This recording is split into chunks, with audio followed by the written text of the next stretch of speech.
অন্য দিনের তুলনায় আজকে শাহাগুলাতে অনেক বেশি ভিড় হয়ে গেছে দেখেন। আমি রেল লাইনের উপর দিয়ে হাঁটতেছিলাম আর ভাবতেছিলাম যে আজকে যাই হয়ে যাক রেল লাইনের উপর থেকে নামবো না। ভাবতে ভাবতে রেল লাইনের উপর দিয়ে হাঁটতেছিলাম, হাঁটতে হাঁটতে হঠাৎই রেল লাইনের উপর থেকে নেমে গেলাম।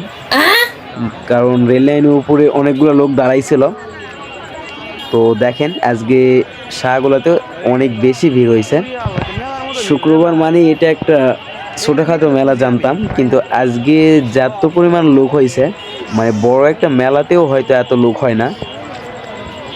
দেখেন কত লোক ভাই, হাজার হাজার লোক, চারিদিকে দোকানপাট বসছে, মানে মনে হচ্ছে পুরো আজকে ঈদের দিন। তো ঈদের দিন না, যাই হোক আমরা সামনের দিকে যাব, সামনের দিকে গিয়ে আপনাদেরকে দেখিয়ে দিব। দেখেন কত লোকজন আজকে হয়েছে শাহগুলাতে। শাহগুলার চা এত লেভেলের ফেমাস ভাই, মানে চারিদিককার লোক এখানে শুক্রবারে ভিড় জমায় শুধুমাত্র চা খাওয়ার জন্য।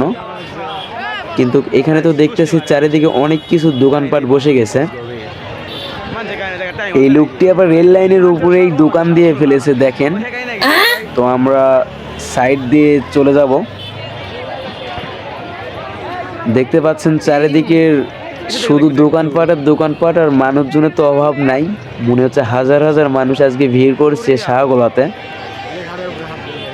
রেল লাইনের উপরে মানুষ যে পরিমাণ ভিড় করে দাঁড়ায় আছে, হাঁটাচলা করতেছে, এই সময় যদি হঠাৎ করে ট্রেন চলে আসে তাহলে কি হবে বুঝতে পারতেছেন।